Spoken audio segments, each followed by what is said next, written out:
बिस्मिल्लाहिर्रहमानिर्रहीम। अस्सलाम वालेकुम डियर स्टूडेंट।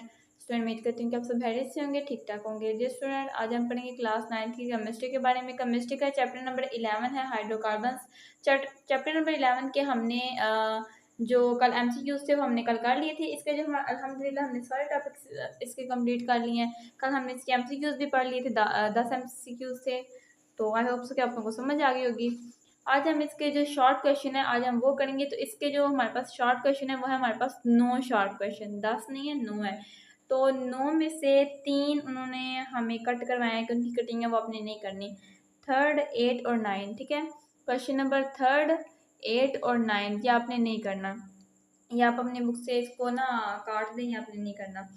क्योंकि जो हमारा बाद में स्मार्ट सिलेबस आया था उसमें हमारा काफ़ी ज़्यादा टॉपिक्स भी उन्होंने बोला था कि नहीं करने आपने, तो हम उनकी कटिंग की थी वो हमने नहीं किए थे। तो इसके टोटल 9 सवाल बनते हैं, जिसमें से 3 हमने उसकी 3 की कटिंग हो गई है, तो हमने बाकी 6 सवाल करने बचे, ठीक है। तो शुरू करते हैं बिस्मिल्लाहिर्रहमानिर्रहीम। ये भी हम उसी बुक से करेंगे जिस बुक से हमने बाकी सारे शॉर्ट क्वेश्चन किए थे। हाँ जी, तो पहला जो हमारे पास है शॉर्ट क्वेश्चन वो ये है कि ऑर्गेनिक कंपाउंड और इनऑर्गेनिक कंपाउंड का मुआवजा करें। यानी कि ऑर्गेनिक कंपाउंड और इनऑर्गेनिक कंपाउंड के दरमियान क्या फ़र्क है, ठीक है। तो ऑर्गेनिक कंपाउंड ऐसे कंपाउंड है कि जो सिर्फ कार्बन और हाइड्रोजन एटम पर मुश्तमिल होते हैं, यानी जिनमें सिर्फ कार्बन और हाइड्रोजन एटम्स ही हों, ठीक है। ऑर्गेनिक कंपाउंड ऐसे कंपाउंड होते हैं कि जिनमें सिर्फ कार्बन और हाइड्रोजन एटम हो, जो कार्बन और हाइड्रोजन एटम पर मुश्तमिल होते हैं। लेकिन इनऑर्गेनिक कंपाउंड वो ऐसे कंपाउंड हैं कि जो कार्बन और हाइड्रोजन इकट्ठे नहीं होते, कि जिनमें कार्बन और हाइड्रोजन इकट्ठे नहीं होते। फॉर एग्जाम्पल अगर हम पानी को ले लें तो उसमें पानी का जो फार्मूला है वो H2O है, ठीक है। वहाँ पे हाइड्रोजन तो है लेकिन कार्बन नहीं है, ऑक्सीजन है उसके साथ। तो वही यहाँ पे हमें बता रहे हैं कि वो कंपाउंड जिनमें कार्बन और हाइड्रोजन इकट्ठे नहीं होते उनको इनऑर्गेनिक कंपाउंड कहते हैं। और ऑर्गेनिक कंपाउंड वो कंपाउंड है कि जिनमें कार्बन और हाइड्रोजन एटम जो सिर्फ कार्बन और हाइड्रोजन एटम पर मुश्तमिल होते हैं, जिनमें कार्बन और हाइड्रोजन एटम होते हैं, ठीक है। आगे सेकंड हमारे पास क्वेश्चन है, कहते हैं कि ऑर्गेनिक कंपाउंड कसरत से क्यों पाए जाते हैं। ऑर्गेनिक कंपाउंड बड़ी मिकदार में पाए जाते हैं क्योंकि कार्बन एटम्स मुस्तहकम चेन्स और रिंग्स बना सकते हैं, जिससे मुख्तलिफ स्ट्रक्चर और कंपाउंड बनते हैं।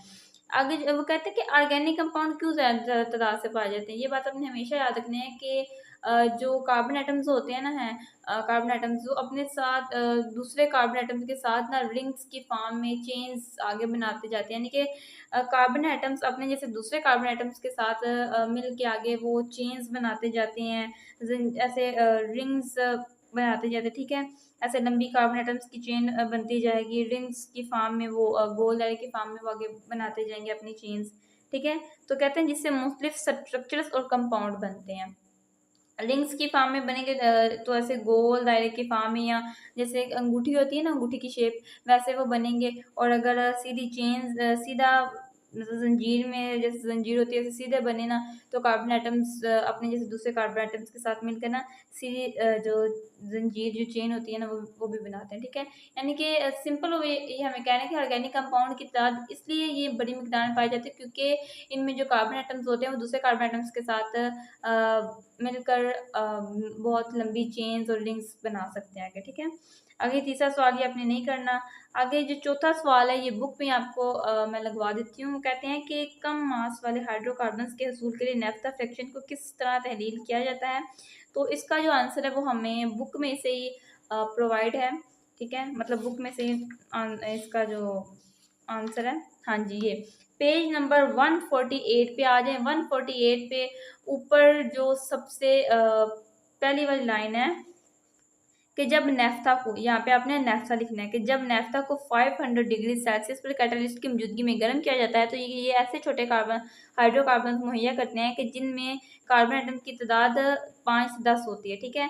आगे ये नेफ्था इसको जूलाइट 500 डिग्री सेल्सियस की मौजूद 5 यानी कि 500 डिग्री सेल्सियस के साथ ज़ियोलाइट की मौजूदगी में इसको जलाया जाता है, ठीक है, नेफ्था को। तो इस तरह हमें जो कम मास वाले हाइड्रोकार्बन्स हैं जिनकी तादाद जिनमें कार्बन एटम्स की तादाद 5 से 10 होती है वो हमें मुहैया हो जाते हैं, ठीक है, मिल जाते हैं। तो ये आपने कर लेना है यहाँ से लेके, ठीक है, यहाँ से लेके आपने कि यहाँ पे आपने लिखना है कि जब नेफ्था को, इसे तकरीबन आपने काट देना है, ये जो इसी और तकरीबन ये आपने काट देना, आपने लिखना है कि जब नेफ्था को 500 डिग्री सेल्सियस पर गर्म किया जाता है, ठीक है, कैटलिस्ट की मौजूदगी में। ये आपने करना है और साथ में आपने यहाँ तक ये सारा डिटेल आपने कर लेनी है, थोड़ा सा फार्मूला ये आपने कर लेना है, ठीक है। ये क्वेश्चन नंबर 4 का आंसर है। ये बुक में से उन्होंने हमें मतलब बुक में से था इसका आंसर, तो मैंने आपको लगवा दिया था। कोशिश ये होती है कि आपको बुक में से लगाऊं, क्योंकि वो अपने टॉपिक से रिवाइज किए होते हैं तो आप लोगों के लिए ज़्यादा मुश्किल नहीं होती। अदरवाइज ये जो क्वेश्चन है ना, ये मैं जिस बुक से आपको लगवाती हूँ ये भी ज़्यादा मुश्किल नहीं एक लाइन के, ठीक है। आगे हमारे पास 5 क्वेश्चन है। हाँ जी, 4-5 क्वेश्चन कहते हैं कि आइसोब्यूटेन के मॉलिक्यूलर फार्मूला, स्ट्रक्चर फार्मूला और कंडेंस्ड फार्मूला तहरीर करें। आइसोब्यूटेन है, ठीक है, अल्केन फैमिली का ये मेंबर है। अल्केन फैमिली के बारे में हमने पढ़ा था, तो उसका ये मेंबर है कि आइसोब्यूटेन टेन है, ठीक है। तो इसका मॉलिक्यूलर स्ट्रक्चर आइसोब्यूटेन, इसका कंडेंस्ड फार्मूला आपने लिखना है। तो आइसोब्यूटेन का जो मॉलिक्यूलर फार्मूला है वो है C4 और H10, यानी कि कार्बन के 4 एटम्स और हाइड्रोजन के 10, C4H10, ठीक है। ये इसका मॉलिक्यूलर फार्मूला हो गया। आगे इसका स्ट्रक्चर फार्मूला। स्ट्रक्चर फार्मूला में बेसिकली बेटा ये होता है कि आप को यहाँ पे ना कार्बन और हाइड्रोजन एटम्स सब अलग-अलग होते हैं, सेपरेट होते हैं, ठीक है। यहाँ पे इसका जो इसमें कार्बन के 4 एटम्स है ना और हाइड्रोजन के 10 हैं, तो यहाँ पे कार्बन के 4 एटम्स हैं, 3 हाइड्रोजन इसके साथ अटैच हो जाएंगे इस कार्बन के साथ, 3 हाइड्रोजन इस कार्बन के साथ अटैच हो जाएंगे, ये कार्बन इस हाइड्रोजन के साथ अकेला अटैच हो जाएगा और बाकी ये 3 हाइड्रोजन इस कार्बन के साथ अटैच हो जाएंगे, ठीक है। हमने कंप्लीट करनी है ना, क्योंकि इसका फार्मूला जो है मॉलिक्यूलर फार्मूला वो C4H10 है, तो हमने 10 हाइड्रोजन एटम्स और 4 कार्बन एटम्स को कंप्लीट करना है। तो 3 इसके साथ अटैच हो जाएंगे हाइड्रोजन, 3 इसके साथ, 3 इसके साथ, तो दरमियान में ये CH, ठीक है, एक जो हाइड्रोजन का एटम है।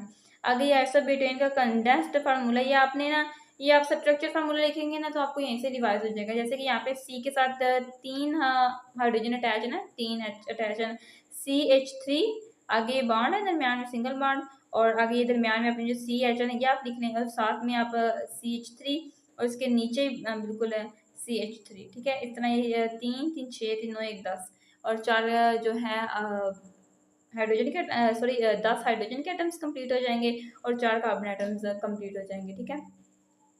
ये इसका जो है कंडेंस्ड फार्मूला था। आगे हमारे पास क्वेश्चन नंबर हमारे पास है 6, हाँ 6 ही है। कहते हैं कि ऑर्गेनिक कंपाउंड हमारे लिए किस तरह मुफीद होते हैं। जैसे कि ऑर्गेनिक कंपाउंड फ्यूल, अद्वियात, प्लास्टिक के तौर पर बहुत से तो घरेलू एप्लीकेशन यानी कि घरों में भी इस्तेमाल होते हैं। फ्यूल, दवाइयों वगैरह में जो अद्वियात होती हैं उसमें भी ये ऑर्गेनिक कंपाउंड हमें बहुत ज़्यादा बेनिफिट्स देते हैं, उसमें भी यूज़ होते हैं। और बाकी जो फ्यूल को जब हम हमें ज़्यादा हरारत चाहिए, हीट चाहिए, तो उसके लिए भी हम फ्यूल के तौर पर भी ये यूज़ उसमें होते हैं।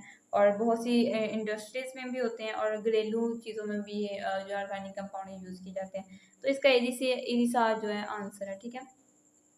आगे हमारे पास नेक्स्ट पेज पे है जी, लास्ट हमारे पास क्वेश्चन है। वो कहते हैं कि ऐसे 5 ऑर्गेनिक कंपाउंड के नाम बताएं जो कुदरती तौर पे हैं। कुदरती तौर पे जो कंपाउंड है 5 ऑर्गेनिक कंपाउंड उनके नाम बताने जो नेचुरली तौर पे हैं। तो वो हैं जी मीथेन, ग्लूकोज, एथेनॉल और एसिटिक एसिड और सिट्रिक एसिड, ठीक है। ये 5 ऐसे ऑर्गेनिक कंपाउंड हैं जो कि नेचुरली तौर पर पाए जाते हैं। Methane, glucose, ethanol, acetic acid और सिट्रिक एसिड, ये ऐसे 5 ऑर्गेनिक कंपाउंड हैं जो कि नेचुरली तौर पर पाए जाते हैं। ये आपको याद होना चाहिए। आगे क्वेश्चन नंबर 8 और 9 ये वैसे कटे ही आपने नहीं करना। तो आज हमारे सिर्फ 6 क्वेश्चन थे। आज का हमारा टॉपिक था चैप्टर 11 के शॉर्ट क्वेश्चन, जिसमें हमने 6 किए, 3 की कटिंग थी। टोटल 9 थे ना, 6 हमने कर लिए, 3 नहीं करने थे, 3 उन्होंने कट करवाए थे। तो आई होप सो कि जो मैंने भी आप लोगों को समझाया आप लोगों को समझ आ गई होगी। अगर आप लोगों को समझ ना आई हो या कुछ पूछना हो तो कमेंट सेक्शन में पूछ सकते हैं।